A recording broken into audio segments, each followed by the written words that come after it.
Eu estou muito feliz de ter você aqui para mais essa aula. Nesta aula, nós vamos discutir sobre avaliação primária, o exame primário à vítima de trauma.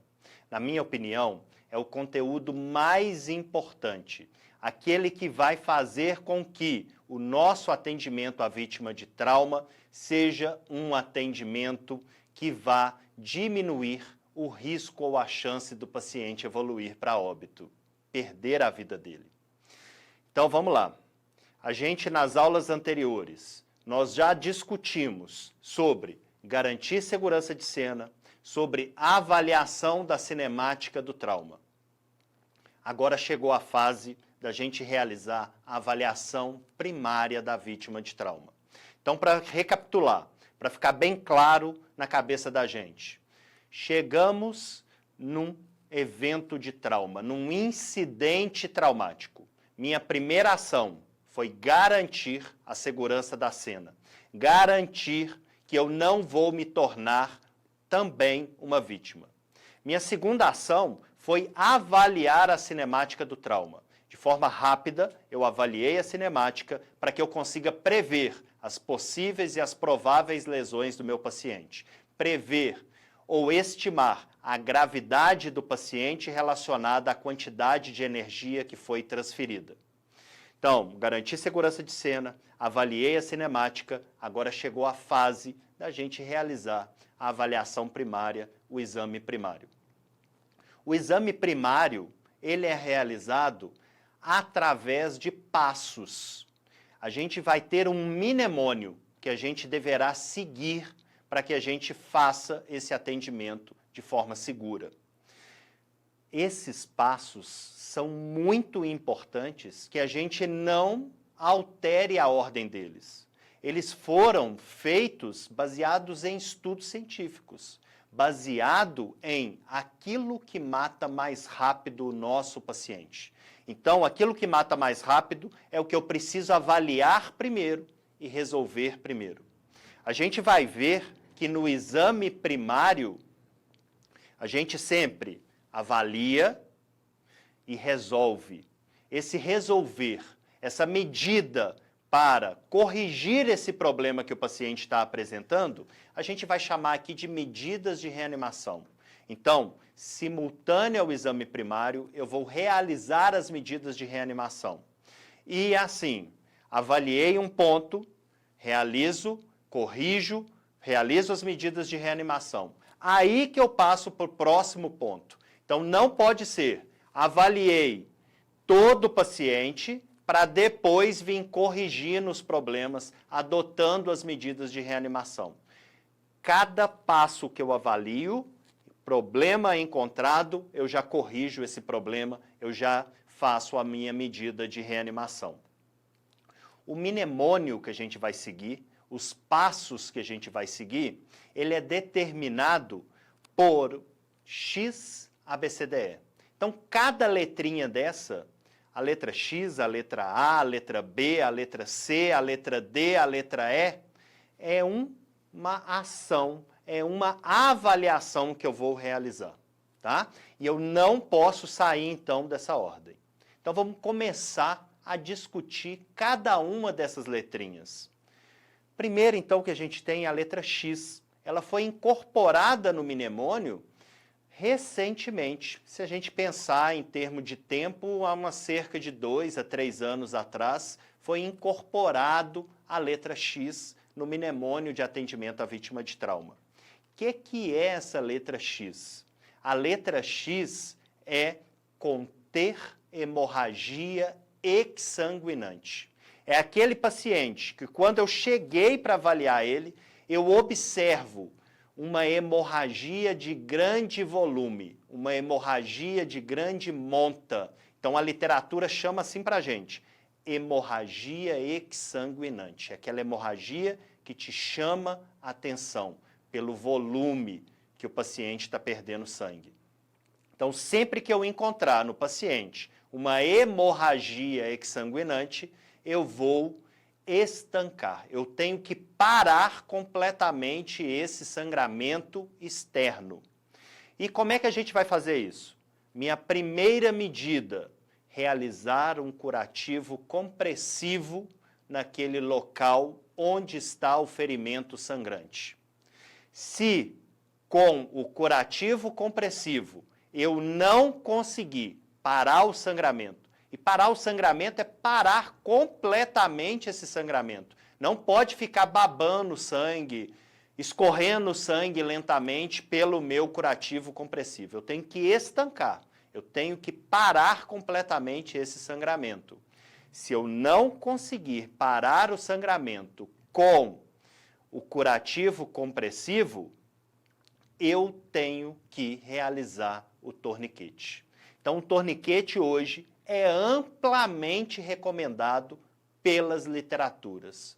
O torniquete hoje, eles falam assim pra gente, não atrase a instalação do torniquete. Então, há alguns anos atrás, o torniquete já foi contraindicado, depois ele ficou relativizado, agora ele é amplamente indicado. A gente vai trazer benefício para o nosso paciente quando a gente instalar esse torniquete precocemente. Ah, e por que começa pela letra X esse mnemônio? Como é que começa pela letra X esse exame primário, essa avaliação primária da vítima de trauma? Porque a principal causa de morte no trauma é o choque hemorrágico. O que mais mata o paciente, mata mais rápido, é o choque hemorrágico. Então, se eu tenho uma lesão exsanguinante, que ele está perdendo o sangue todo dele por essa lesão, eu tenho que estancar.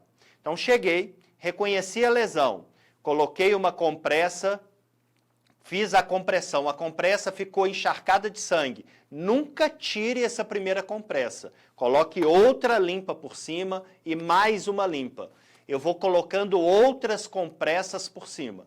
Realizei o curativo compressivo. Compressivo, eu tenho que comprimir, tem que ficar apertado esse curativo. Observo se o sangramento cessou. Sangramento não cessou. Eu vou instalar, então, o torniquete no paciente. Nós vamos ver como é que a gente instala esse torniquete, quais os cuidados que a gente tem que realizar. Eu vou mostrar para vocês como é que a gente vai fazer. Uma observação que a gente não pode esquecer assim que a gente fizer o torniquete no membro do paciente. Registrar a hora que o membro foi isquemiado, a hora que eu coloquei o torniquete no paciente. Esse tempo vai ser muito importante para a equipe do intra-hospitalar. A gente sabe que, idealmente, em até 2 horas, eu preciso resolver esse sangramento lá no bloco cirúrgico e retirar o torniquete para que o paciente tenha um desfecho mais favorável. Então, anotar o tempo que o membro foi isquemiado através do torniquete vai ser muito importante, a gente não pode deixar de realizar. Vamos imaginar que eu realizei um torniquete. O paciente tem um ferimento sangrante aqui nessa região aqui do braço. Realizei o torniquete aqui, já tenho o curativo compressivo, realizei o torniquete aqui. Continua sangrando, eu vou colocar um segundo torniquete. Então, eu vou acrescentar um segundo torniquete e aí eu preciso realmente estancar esse sangramento. Então, esse é o primeiro passo do mnemônio, que é a letra X. Já fiz a letra X, já resolvi esse problema, não tem mais um ferimento sangrante no meu paciente. Agora eu vou para um próximo passo da avaliação primária, que é a letra A. A letra A vem de airway, vias aéreas, caminho para o ar entrar e para o ar sair. Mas na vítima de trauma, além de permeabilidade da via aérea, caminho para o ar entrar e sair, eu também preciso proteger, alinhar e proteger a coluna cervical do paciente. A maior parte das lesões na coluna vertebral, elas acontecem na região cervical, que é uma região que a gente tem muita mobilidade e ela é menos protegida. E as consequências de uma lesão medular na região cervical são muito graves para o paciente. Então, a gente vai precisar proteger a coluna cervical deste paciente e realizar as manobras para abrir via aérea do paciente. Então, como é que eu faço? Chego por trás, calado, mão espalmada em volta da orelha, segurei a cabeça do paciente. Alinho essa cabeça, vou mostrar para vocês daqui a pouco no manequim. Alinhei a cabeça do paciente. Aí eu vou fazer o que a gente chama de avaliação rápida do trauma. O que é esse negócio de avaliação rápida do trauma? Avaliação rápida do trauma é eu me apresentar, perguntar o nome do paciente e o que aconteceu. Então vamos lá. Meu nome é Henrique, eu sou enfermeiro do SAMU, eu vim te atender. Qual o seu nome? O que aconteceu? Se o paciente me dá uma resposta apropriada, o que é resposta apropriada? É responder aquilo que eu perguntei, é vocalizar normalmente. Se ele me der uma resposta apropriada, eu sei que naquele momento a via aérea dele está pérvia. Ninguém consegue falar de forma normal com a via aérea obstruída ou semi-obstruída. Eu sei que esse paciente tem reserva ventilatória, porque ele vocalizou normalmente, ele falou normalmente. Vamos lembrar lá daquele paciente que a gente recebe no hospital, ou mesmo no atendimento pré-hospitalar, de uma crise asmática grave. Como é que esse paciente fala com a gente? Ele fala frases curtas, ele fala palavras intercortadas. Então, ele vai picando a palavra e as frases porque ele não tem reserva ventilatória. Então, se o nosso paciente falou, respondeu normalmente para a gente, quer dizer que ele tem reserva ventilatória e, nesse momento, o B está ok. Aí, se esse paciente me deu a resposta apropriada, eu sei também que o coração dele está produzindo débito cardíaco satisfatório e ele tem uma volemia capaz de perfundir o cérebro dele. E o meu paciente não apresenta um déficit neurológico neste momento. Então, chegamos na letra A. Segurei a cabeça do paciente, mão espalmada em volta da cabeça, alinhei a cabeça, segurei, ela não mexe mais. Eu vou ficar segurando essa cabeça até o final do atendimento. Faço avaliação rápida do trauma. Pergunto o nome, me apresento, pergunto o nome do paciente e o que aconteceu. Se a resposta foi apropriada, a via aérea está pérvia, ele tem reserva ventilatória, o coração consegue perfundir o cérebro dele e ele não tem um déficit neurológico. Ah, então quer dizer que eu não preciso continuar fazendo os outros passos da avaliação primária, do exame primário? Não. Quer dizer que neste momento o seu paciente está um paciente mais tranquilo. Ou, se ele não me der uma resposta apropriada, eu tenho mais um dado que me fala sobre a gravidade do paciente. Ah, mas o que já tinha me falado sobre a gravidade do paciente? Cinemática do trauma. Se a cinemática do trauma transferiu grande quantidade de energia, até que se prove o contrário, esse paciente é grave. Na letra X, se meu paciente tinha uma hemorragia exsanguinante, ele é grave. E na letra A, se meu paciente não me deu a resposta apropriada, não consegue manter a permeabilidade da via aérea, manter a via aérea livre para a entrada e saída do ar, ele é grave. Então tá, como eu vou garantir a permeabilidade da via aérea do nosso paciente? A primeira grande causa de obstrução de vias aéreas é o corpo estranho. O que é corpo estranho?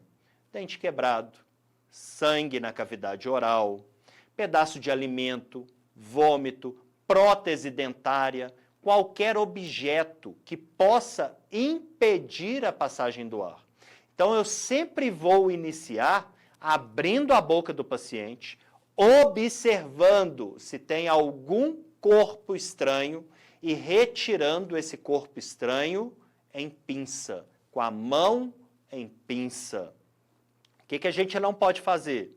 Enfiar a mão na boca do paciente e ficar às cegas, sem olhar, procurando se tem algum corpo estranho, porque eu corro o risco de empurrar ainda mais esse corpo estranho e piorar a obstrução do paciente. Então tem que abrir, eu tenho que enxergar, eu tenho que retirar com a mão em pinça. Ah, eu não consigo retirar com a mão em pinça, como é que eu faço? No seu material de atendimento, na bolsa de vias aéreas, no seu carrinho de parada lá no material de abordagem de via aérea, a gente tem que ter a pinça de McGill. A pinça de McGill, ela é a pinça ideal, é a pinça recomendada para abordagem de via aérea superior. Então vamos lá. Retirei o corpo estranho da boca do paciente. Agora, eu tenho que cuidar da segunda grande causa de obstrução de vias aéreas. A segunda grande causa é a queda da base da língua. Então, a base da língua, gente, é como se fosse uma mão fechada aqui na região da hipofaringe.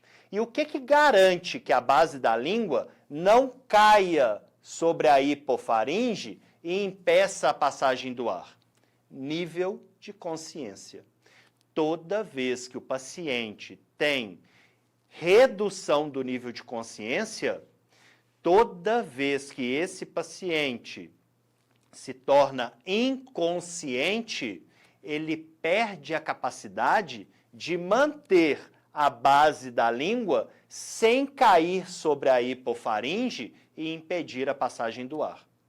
E como é que a gente vai resolver isso? Nós vamos fazer uma manobra que eleva o mento do paciente, que eleva a mandíbula do paciente, sem mexer, sem mobilizar a coluna cervical.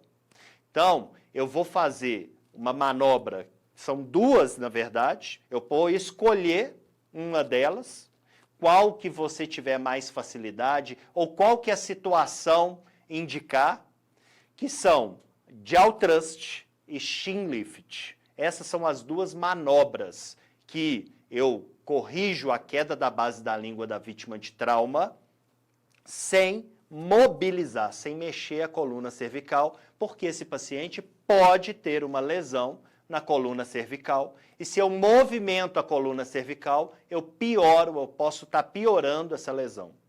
Então, só para fazer um contraponto, no paciente clínico, naquele paciente que não foi vítima de trauma, para a gente cuidar da queda da base da língua, a gente faz a hiperextensão. Quando eu hiperestendo a cabeça do paciente, automaticamente eu estou trazendo a base da língua para cima. Faz aí para mim, olha só, coloca o queixo no peito. Olha como é que fica difícil de respirar. Porque quando você faz uma flexão da cabeça, você está empurrando sua base da língua contra a hipofaringe. E aí fica difícil para o ar passar. Agora faz o contrário. Hiperestende sua cabeça. Olha como é que fica fácil respirar. Porque quando você faz a hiperextensão, você traz a base da língua para cima. Então, essa manobra de hiperextensão é que a gente realiza na vítima clínica, que não teve trauma. Na vítima de trauma, eu não posso fazer hiperextensão de forma alguma. Então, a vítima de trauma, eu não posso lateralizar a cabeça para sair o sangue. Eu não posso hiperestender a cabeça para trazer a base da língua para cima. Eu não posso fazer isso. Eu vou precisar fazer uma manobra de jaw thrust ou de chin lift para me manter a proteção da coluna cervical. Mas está saindo muito sangue. Eu não tenho agora um aspirador disponível. Eu não consigo apertar o local do ferimento sangrante, seja na língua, na gengiva do paciente, para tentar parar aquele sangramento com uma compressão manual. Eu preciso virar, o paciente vai afogar nesse sangue. Então, eu vou precisar virar o paciente em bloco. Olha o pescoço reto, olha a coluna reta. Virei em bloco, mantive o alinhamento da coluna cervical e aí o sangue vai sair pela lateral. Então, não posso nem hiperestender e nem lateralizar a cabeça de uma vítima de trauma. Então, a letra A, eu alinhei, eu estabilizei, eu mantive a coluna cervical alinhada. É sua primeira medida de abertura de vias aéreas. É a primeira medida porque, se você encontrou, vamos imaginar, um motoqueiro caído em decúbito ventral com o pescoço fletido, a posição do pescoço dele está obstruindo a via aérea desse paciente. Então, você precisa fazer uma técnica correta para voltar esse paciente, colocar esse paciente em decúbito dorsal e aí alinhar e segurar a cabeça desse paciente. Fiz a avaliação rápida do trauma. Meu nome é Henrique, eu vim te atender. Qual o seu nome? O que aconteceu? Resposta não foi apropriada. Abra a boca, verifico se tem algum corpo estranho. Retiro com a mão em pinça ou utilizando a pinça de McGill. Retirei. Vou realizar a manobra de jaw thrust ou a manobra de chin lift que eu vou mostrar para vocês. Ok? Isso é a letra A. Abertura de vias aéreas com proteção da coluna cervical. Finalizei a letra A. Agora eu tenho que ir para a letra B. Breathing, ventilação, respiração. Para mim poder avaliar a ventilação e a respiração do nosso paciente, lá na letra B, eu vou precisar avaliar o tórax do paciente. Então, uma vítima de trauma grave, eu vou precisar expor esse tórax. Eu vou precisar cortar a roupa do paciente para expor o tórax. E na letra B, nós vamos guardar 3 palavrinhas para serem o norteador do que eu tenho que avaliar, do que eu tenho que corrigir. Essas 3 palavrinhas da letra B que a gente vai memorizar é ver, ouvir e sentir. Então vamos lá. Ver. O que eu vou ver? Eu vou ver a caixa torácica do paciente.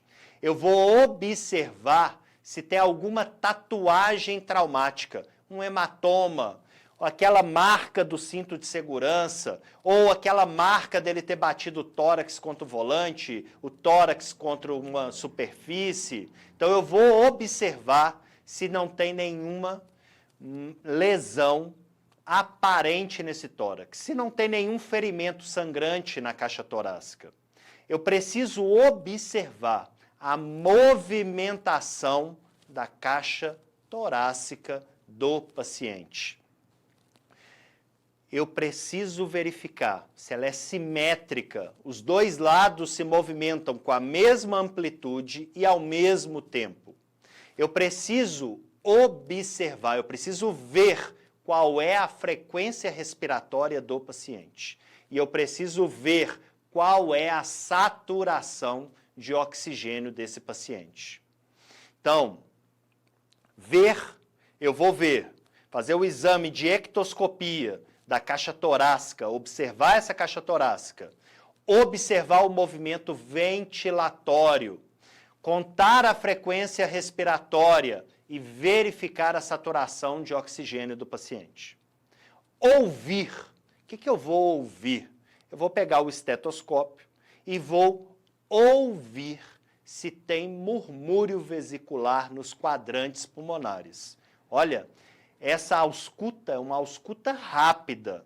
Aqui eu só quero observar se tem murmúrio e sempre comparando um lado com o outro. Então, eu auscultei esse quadrante superior, ausculto o do outro hemitórax. Auscultei a base, ausculto a base. O que eu quero observar? Se tem murmúrio vesicular. Se o ar está passando naquele hemitórax, naquela região daquele hemitórax. Aqui não é aquela ausculta que eu quero ver qual é o ruído adventício, se o ruído adventício é inspiratório ou expiratório. Aqui é rápido. Lembra, gente, é uma corrida contra o tempo. É uma corrida contra o tempo.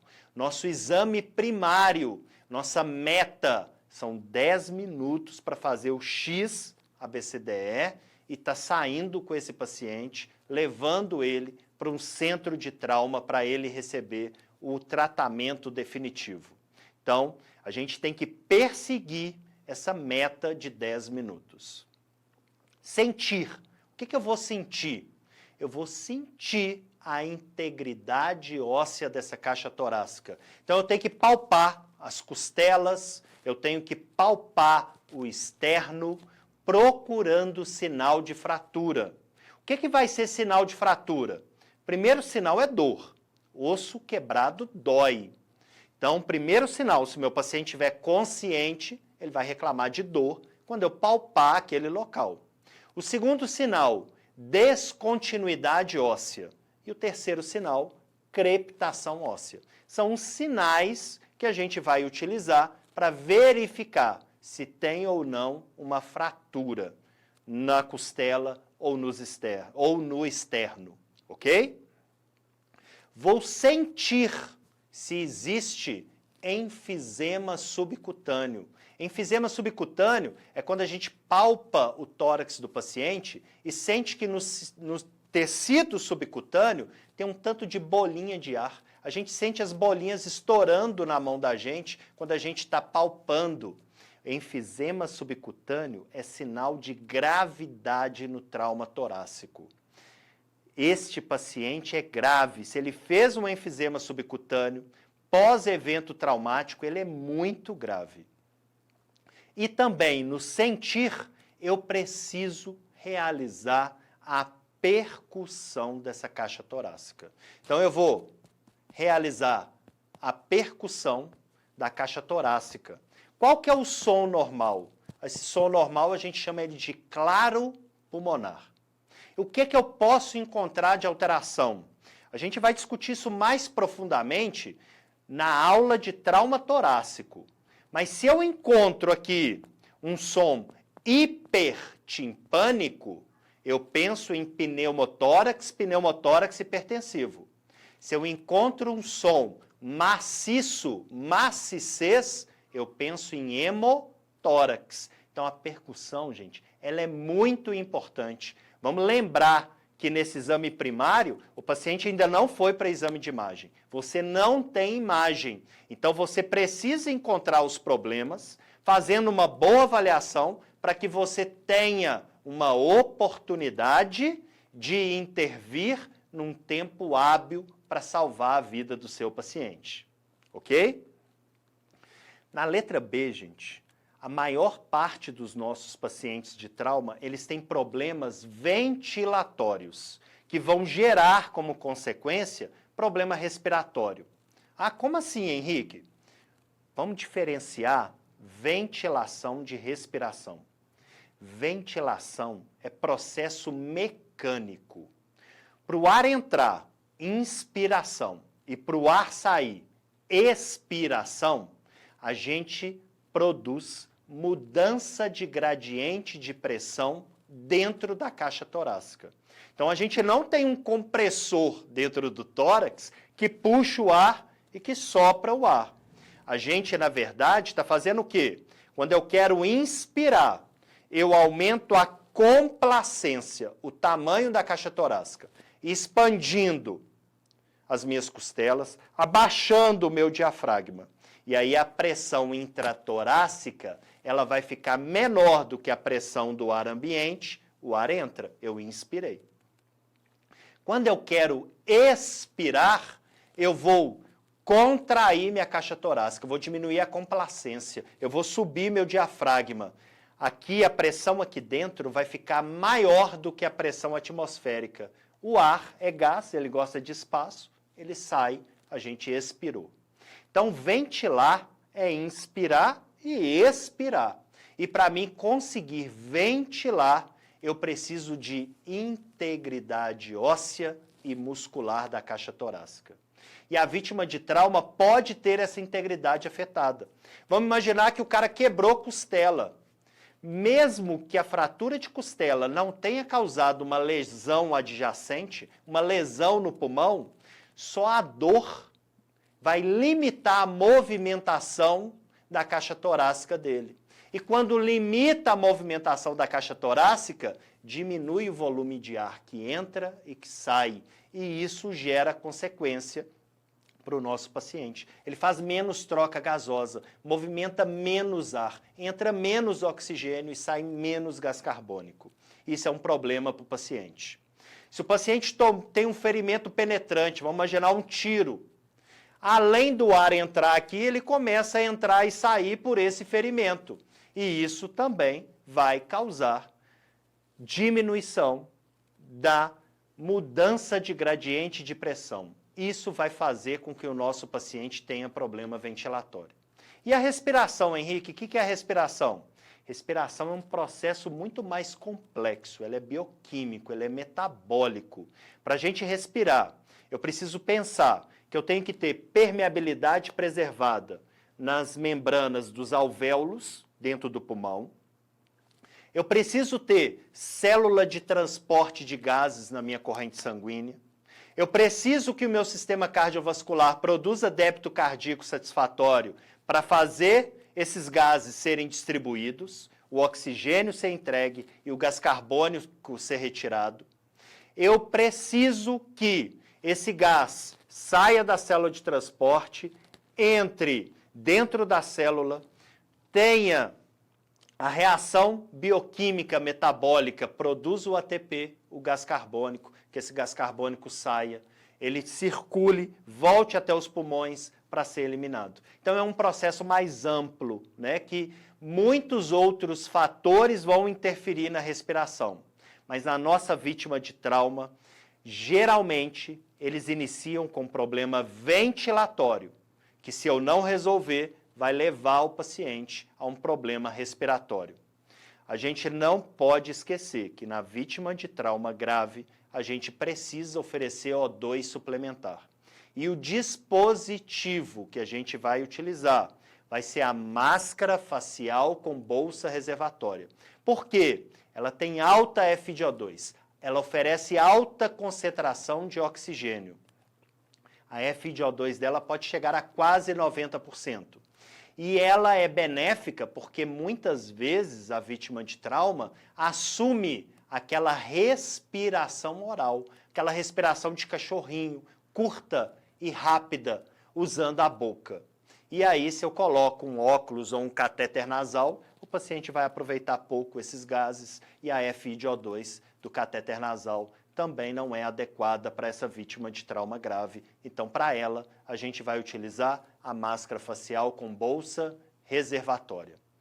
Isso são as ações de avaliação e as medidas de reanimação na letra B. A gente vai aprofundar, como eu já disse, lá na aula de trauma de tórax, a gente vai aprofundar sobre as fisiopatologias dos eventos traumáticos que acontecem nesse tórax que foi injuriado, que foi lesado. Beleza, moçada? A gente continua o exame primário, o CDE, na próxima aula. Não deixe de acompanhar as próximas aulas. Vamos juntos!